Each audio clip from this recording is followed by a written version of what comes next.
Manchester. Good morning, I'm Heather Stott. Love to talk to you this morning. 0161228 2225. Are you proud to be British? I'd love to hear what you've got to say about that. Now, if you want more from your heroines than shopping, shoes and the search for Mr. Right, then Joanna Berry, who's from Wilmslow, might have the answer. Joanna has written a novel, and it's about high-flying women who've got more on their minds than where to get their next date. Joanna's a high-flying woman herself. Before writing, she worked as a lawyer on projects like the start of Channel 5, brokering sponsorship deals for the Spice Girls, and Never Mind the Botox is her first novel, and it's written with her friend Penny Avis, and Joanna is with you now to tell you a bit more about it. Joanna, good morning. Good morning. Let's talk about you first of all. You're a lawyer by profession. I am, yes. Not an author. What made you decide to want to write a book? Well, it was together with my friend Penny, really. We've both reached that period in our lives where we've both got young children. Penny was thinking about taking a career break. I just had my third child and hadn't gone back to work after having him, but was reaching the point where I did want to start doing something again. I wanted to engage my brain again.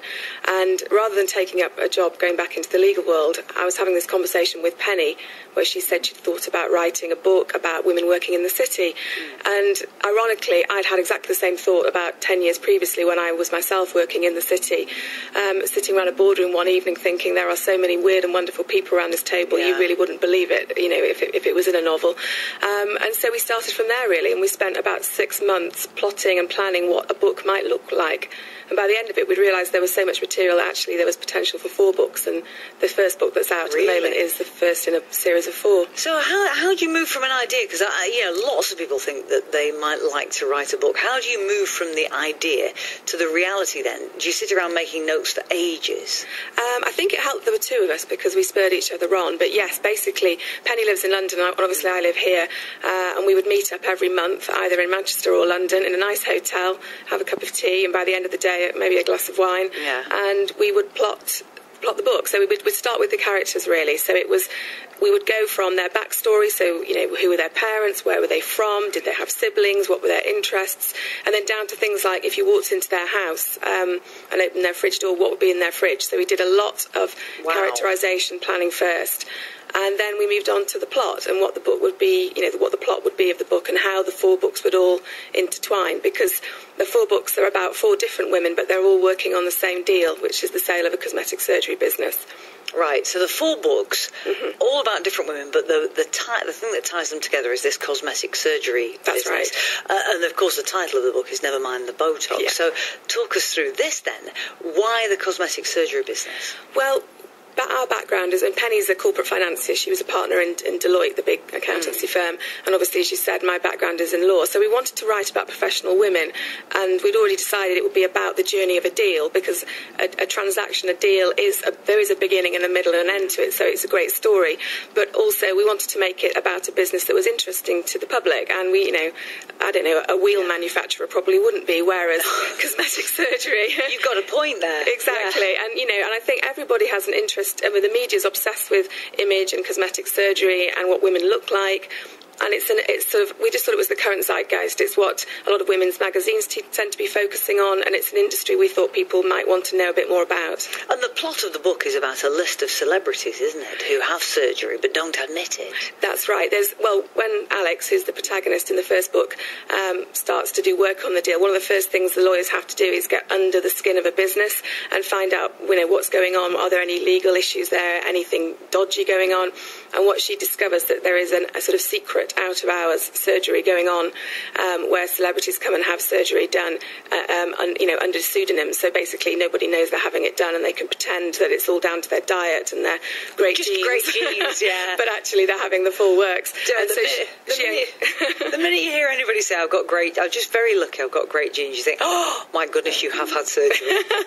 Exactly. So that's what she finds, and she finds the surgery's going on, and actually, even the business itself doesn't know it's going on because there's a rogue doctor at the practice is doing this. Right. So it's about her finding out about that. And then she's clearly not the only one who's found out about it either, because, as you say, names start getting leaked to the press and celebrities start to panic in media world because suddenly these names start drip feeding into the papers and people start to look and see who's had what done. And what about the writing? Because up until now, you hadn't written anything other than legal documents, had you? No, that's right. Now, with the best will in the world, fairly dry. Yeah. Not the stuff that people usually keep on their nightstand. So how do you develop a style that you either know or feel people will want to read? I think that's where it helped there being two of us, because as I said earlier, we spent lots of time plotting and planning, but ultimately at some point we had to jump in the deep end and write. So we both went away and wrote the first 3 chapters of the first 2 books. I wrote one and Penny wrote the other. And then we sent them to each other and sort of closed our eyes as we pressed send on our email and waited to see what the other thought of it. And I think we were both quite surprised by how similar our styles were, possibly because of our backgrounds, I don't know. But also, we tried very hard to make it commercial. We did actually do some research before we started writing. We read quite a lot of sort of how-to books. The best one we used was Stephen King's book on writing, which basically tells you how to write a bestseller and talks about, keeping it brief, not overdoing description, and thinking about your target audience. So we had that in mind all the time as we were writing, and we cross-edited each other's work. And anytime we thought one of us was, overdoing the sort of boring elements, perhaps, of what we used to do, we would slash it out and edit it and keep it funky and keep it real. Yeah, keep it on target. Yeah. So what about getting a publisher? Have you got a publisher, or is this a self-published book? It's a sort of hybrid.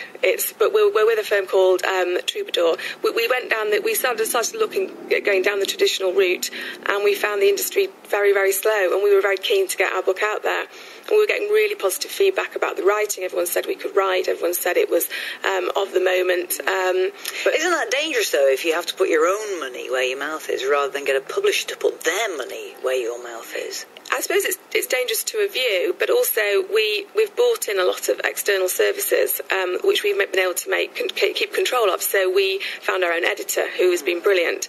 We found our own PR company, who are one of the top PR companies in the publishing world. But if the editor works for you, that can be dangerous in itself, can't it? Because he who pays the piper calls the tune. Mm-hmm. So an editor who is employed by you might be a little bit scared to go, I'm going to be perfectly frank with you here, Joanna. You're going to have to just go back to chapter 1 and start again, because this is just not happening.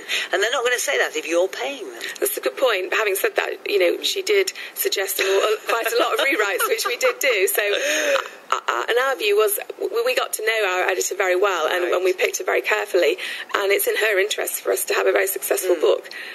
She's a freelancer. She's mentioned us as a case study in her own book, and she was very, very, very much behind us and wanting this series to work. So I think it's in her interest that we sell. So the book has had great feedback so far. It's out now, isn't it? Because you've been doing a couple of book signings already. We started at Deansgate on Saturday at Waterstones, which was great. Really? What's it like meeting the public when you It's fascinating. You get a mixture of... The first person we sold a book to on Saturday was a lawyer, came in, saw it, absolutely loved it, thought it appealed to her, bought 2.